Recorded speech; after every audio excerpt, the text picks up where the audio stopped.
Selamat jumpa pemirsa, bagaimana kabar Anda? Komisi Pemberantasan Korupsi atau KPK seolah bangun dari tidurnya.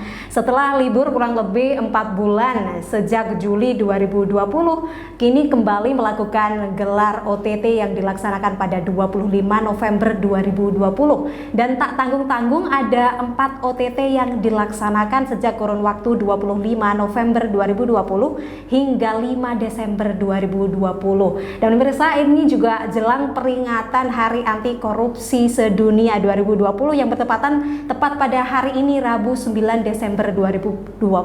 Bukan hanya itu pemirsa, pelaku-pelaku yang ditangkap juga jenis dari kelas kakap, katanya begitu. 2 menteri dan juga 2 kepala daerah. Dan spesial sekali Bangga Magelang edisi kali ini kami mengundang sosok akademisi. Beliau adalah dosen hukum pidana di Fakultas Ilmu Sosial dan Ilmu Politik di Universitas Tidar. Pemirsa, bersama saya Putra Madani, hanya untuk Anda. Inilah Bangga Magelang, ruang rembuknya wong Magelang. Jerat kasus kakap, bukti KPK bertaji. Ya pemirsa, tak tanggung-tanggung memang 4 OTT dilakukan dalam kurun waktu yang sangat singkat. Dan hari ini kita akan berbincang dengan tema kita hari ini, yaitu jerat kasus kakap, apakah bukti KPK bertaji? Ini masih menjadi tanda tanya, apakah benar KPK ini saat ini masih bertaji? Karena memang ada bukti-bukti yang menyebutkan dan juga apresiasi dari publik yang menyebutkan. Spesial sekali kami mengundang Bapak Tri Agus Gunawan, SHMH. Beliau adalah dosen di salah satu fakultas, yaitu Fakultas Ilmu Sosial dan juga Ilmu Politik di Universitas Tidar. Ya. Gimana kabarnya hari ini, Pak Wawan? Alhamdulillah baik, Mbak Putri. Ya, seperti sekarang ini kita masa-masa seperti ini ya, kita harus berupaya tetap sehat lah. Betul. Karena kesehatan ini yang paling utama untuk saat ini betul ya. Sekali, Betul. Apalagi ini kondisi perkuliahan juga semua masih daring ya? Ya, masih online sampai paling tidak sampai akhir semester ini. Lalu semester depan Pak Menteri, Pak Nadiem sudah membuka wacana boleh offline, tetapi keputusan ada di kepala daerah masing-masing daerah. Betul. Itu masih jadi wacana mungkin ya. Masih. Jadi seperti apa kepala daerah nanti melaksanakan. Tentu banyak plus minusnya. Ya. Kita lupakan sejenak bagaimana mahasiswa dan juga perkuliahan. Hari ini kita mau membahas tentang seperti apa keadaan Indonesia saat ini, di mana baru-baru ini luar biasa sekali ada dalam kurun waktu yang dekat ada 4 OTT yang terjadi di Indonesia. Kurun waktunya mungkin sekitar 10 harian ya. Dan itu cukup besar. Nah, kalau gambaran secara umum menurut Pak Wawan sendiri, Pak Wawan ini sebagai dosen di hukum pidana ya, tepat ya, di hukum pidana. Nah, itu seperti apa melihat Indonesia dan juga kasus korupsi yang marak dan sepertinya terus menjamur begitu? Korupsi ya di Indonesia ya masih sampai saat ini masih seperti apa ya, primadona kasusnya ya. Jadi karena banyak yang menilai korupsi itu dalam teori dikatakan extraordinary, sehingga penanganannya juga harus pakai extraordinary way juga. Karena memang impact korupsi memang dampaknya luar biasa ya, dari ekonomi pasti, dari segi hukum sudah pasti merasa hukum itu kewalahan menangani korupsi. Pelanggaran HAM pasti ada di situ, karena ketika anggaran-anggaran negara itu tidak tepat sasaran, itu pasti kan ada hak asasi rakyat yang terlanggar di situ. Sampai pas beberapa kali OTT terkait dengan penangkapan kepala daerah ya, misalnya itu kan sudah mencoreng juga nilai demokrasi negara kita. Jadi memang korupsi kita masih memprihatinkan, dan memang ini perlu menjadi perhatian bersama kita semua, baik kita sebagai rakyat biasa maupun aparat penegak hukumnya ya pasti ya. Dalam hal ini kan selalu identiknya dengan KPK. Betul. Apa yang salah dengan Indonesia menurut pengamatan Pak Wawan sejauh ini gitu? Di mana ini tidak ada jeranya dan ini malah semakin marak begitu, menjamur, siapa saja melakukannya. Bahkan mungkin masyarakat kecil melihat nggak ada yang bersih pemerintah saat ini. Kalau ditanya salah siapa ya, saya cenderung mungkin agak berbeda pendapat dengan beberapa para ahli, mungkin guru-guru saya yang bilang korupsi itu bisa diberantas. Kalau saya cenderungnya susah memang. Susahnya karena itu dimulai dari bibit-bibit yang terkecil sih, karena faktor korupsi itu kan yang pertama disebabkan dari individunya memang, karena sudah terlatih dalam tanda kutip ya, terlatih terbiasa melakukan hal-hal yang kalau nggak ketahuan ya udahlah kita jalankan gitu kan. Ditambah kalau kasus korupsi itu kan karena ada suatu kekuasaan atau kesempatan sehingga orang bisa melakukan itu. Nah, kalau saya lebih sependapat, kasus korupsi kita bisa tekan, memang bisa kita tekan. Nah, memang dulu ada yang berpendapat bahwa apa gunanya KPK kalau korupsi tetap menjamur, tetap terjadi. Anekdotnya sederhana sih. Kenapa sudah ada rumah sakit tetapi sakit nggak hilang-hilang?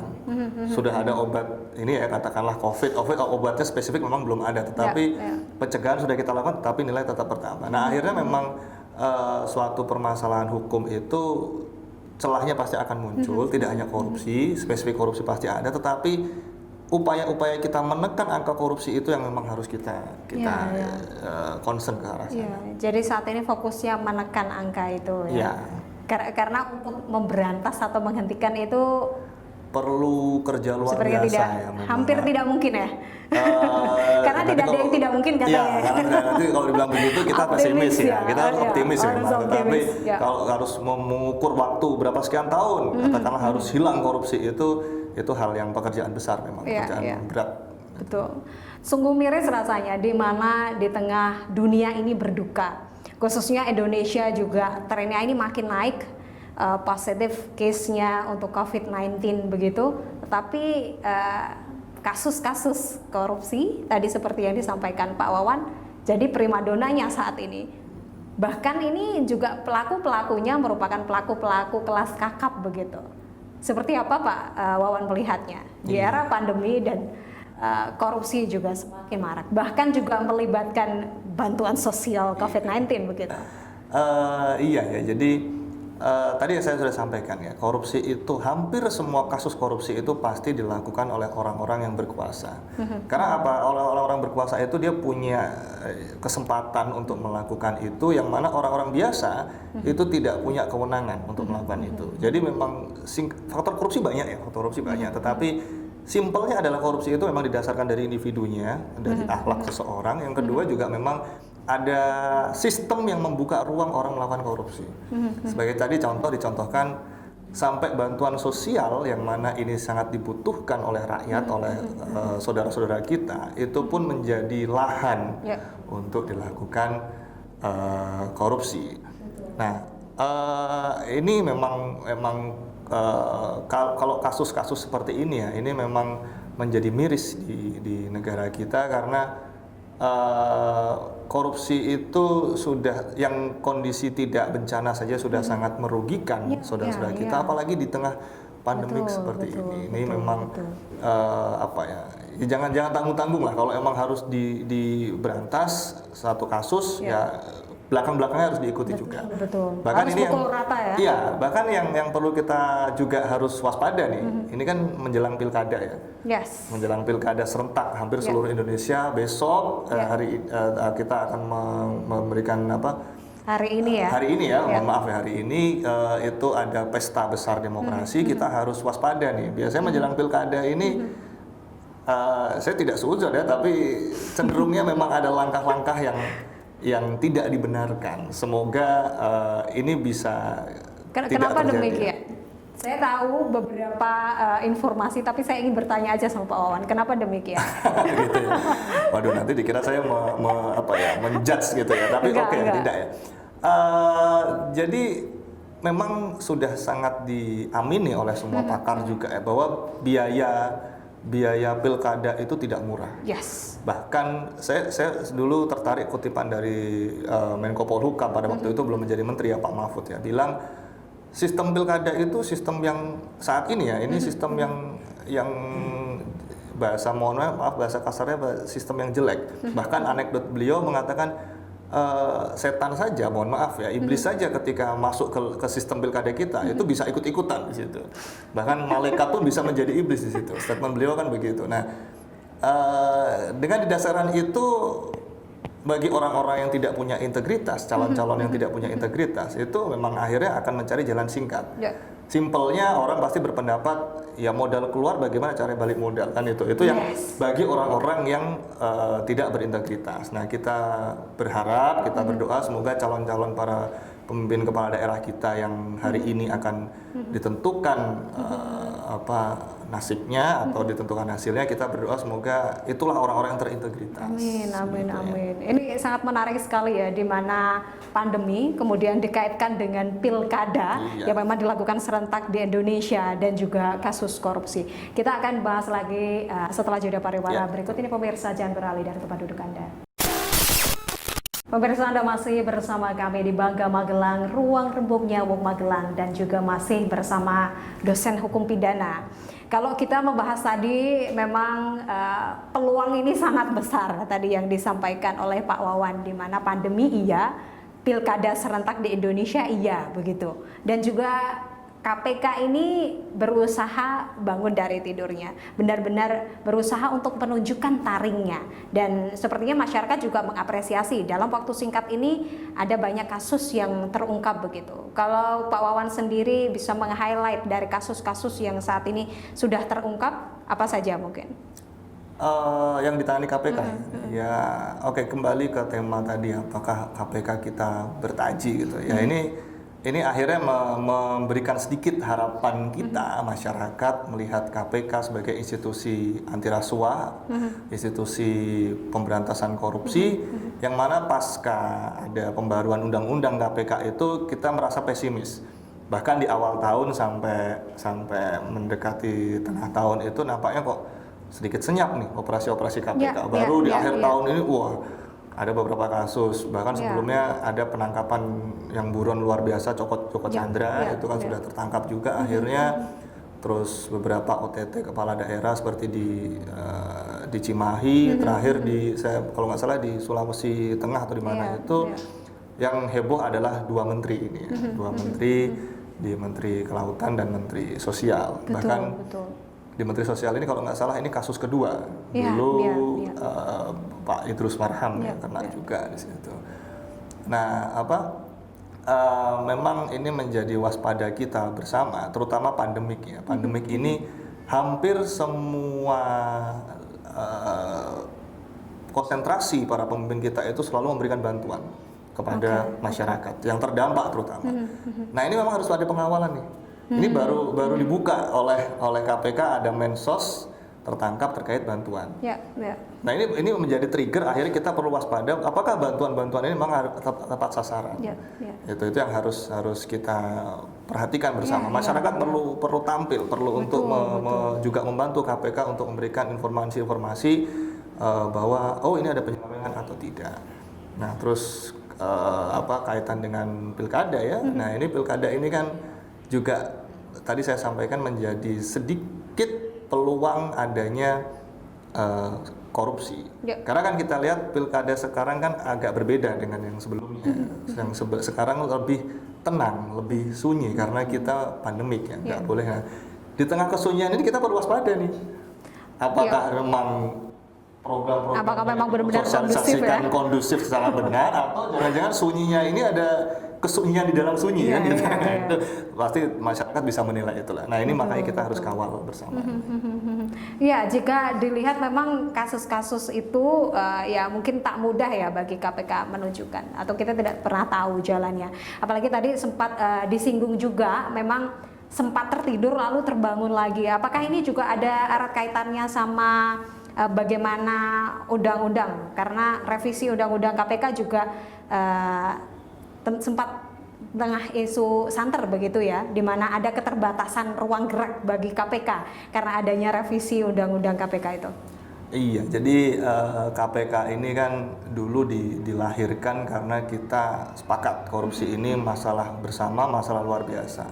Tapi ketika dilahirkan sebuah KPK ini, akhirnya orang-orang yang berpotensi akan kena KPK ini mulai gusar, mulai gelisah juga. Akhirnya muncul wacana untuk seolah-olah melemahkan KPK. Dan ini salah satu instrumen yang sudah muncul adalah undang-undang perubahan undang-undang KPK sebelumnya.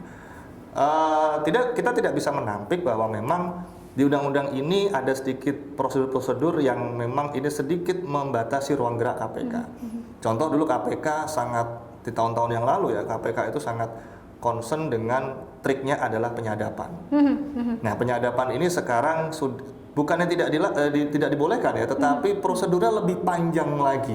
Nah, ketika prosedur lebih panjang itu kan ada potensi informasi tersebar, sehingga belum sampai OTT sudah antisipasi duluan begitu. Nah, terus ada perubahan-perubahan lain yang akhirnya membuat KPK ini sedikit terbatasi.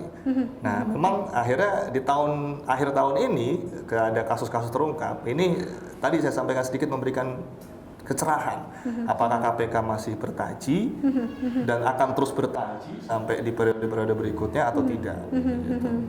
Iya, jika kita melihat memang ya tidak ada yang sempurna ya dalam hukum atau apapun itu ya, sepakat ya Pak Wawan begitu.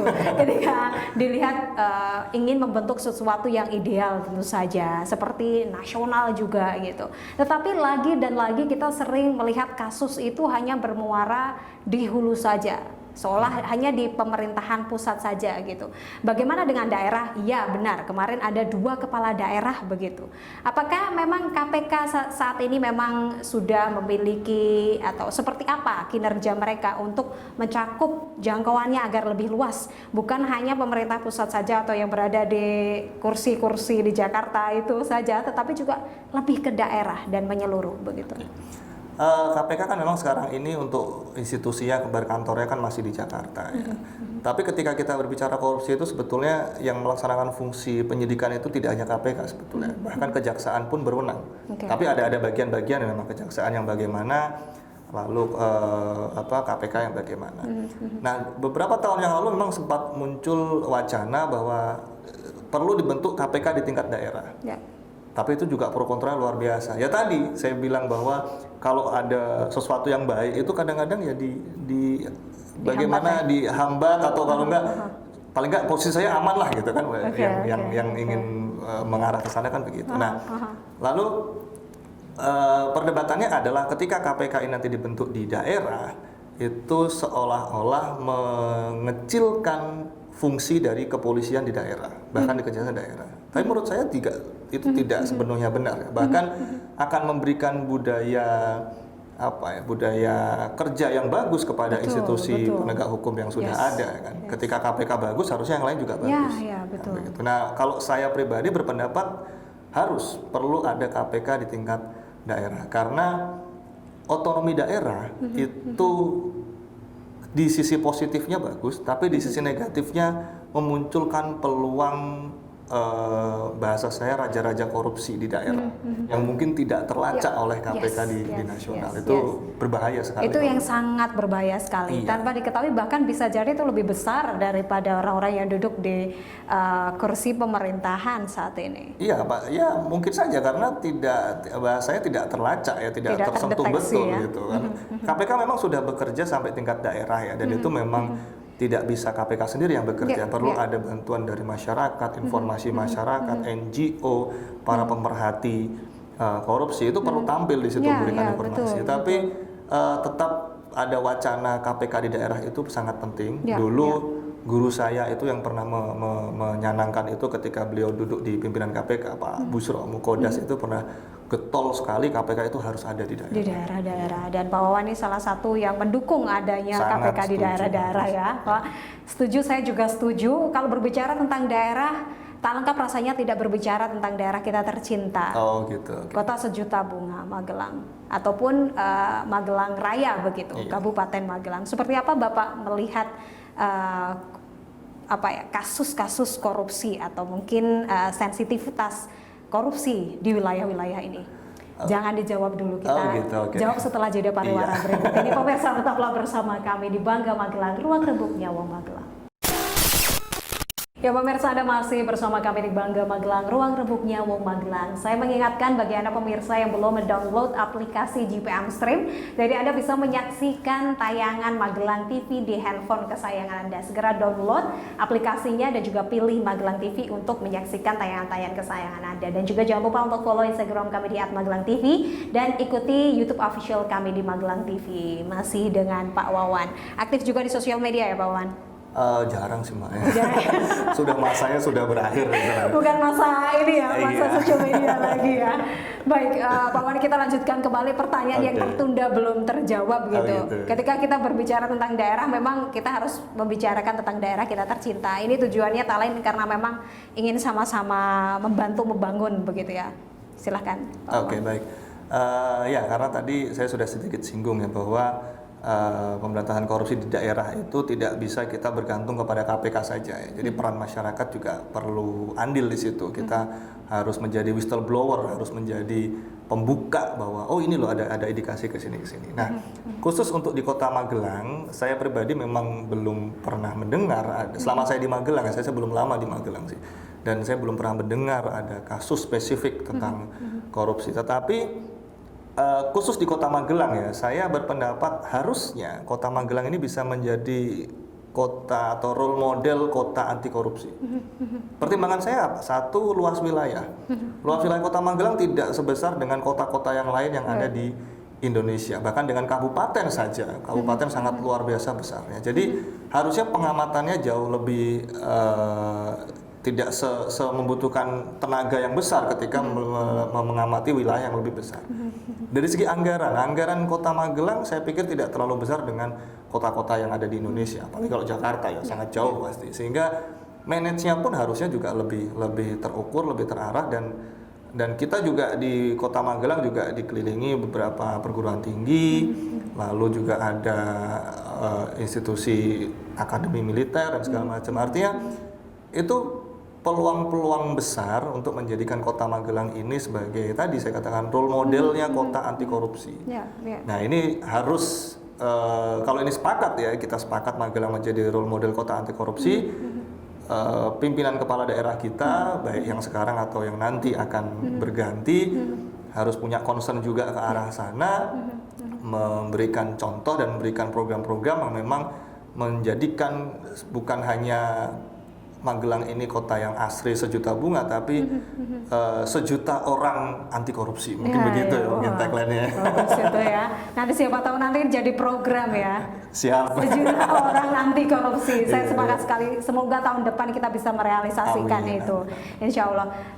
Memang tak mudah ya itu melaksanakan dalam lingkup sekecil itu begitu. Tetapi seperti apa pengaruh KPK sampai ke daerah-daerah menurut Pak Wawan sejauh ini pengamatannya? Adakah kajian-kajian khusus memang yang dalam lingkup yang lebih kecil begitu? KPK memang masih sangat concernnya kepada kasus-kasus besar ya, karena dia kan memang dibatasi untuk menangani kasus-kasus yang berbicara tupoksi KPK ya, untuk kasus-kasus yang melibatkan aparat penegak hukum dan penyelenggara negara, terus menimbulkan perhatian lebih dari masyarakat, dan kalau berbicara korupsi yang kaitannya merugikan keuangan negara itu adalah harus minimal yang 1 miliar begitu. Itu kalau di undang-undang KPK kan begitu. Nah, di daerah memang KPK juga diharapkan bisa turun ke situ. Minimal KPK bisa melakukan supervisi atau melakukan komunikasi dengan aparat-aparat penegak hukum yang ada di daerah, seperti tadi kepolisian, kejaksaan. Mereka boleh melakukan penyidikan anti kasus korupsi boleh. Tapi kalau tinggal sekarang maunya itu KPK mau dibuat apa sih? Munculnya undang-undang perubahan KPK yang baru ini kan seolah-olah menginginkan KPK itu hanya melakukan fungsi pencegahan.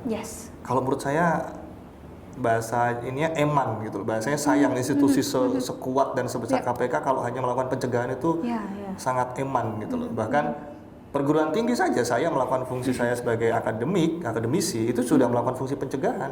Seperti ini saya dialog dengan Mbak Putri, saya ketemu mahasiswa, itu kan sudah memberikan fungsi pencegahan. Nah, kalau KPK memang niatnya para pembentuk negara kita ini untuk sebagai fungsi memang memberantas korupsi, ya dikuatkan dalam Harus segala lebih ya.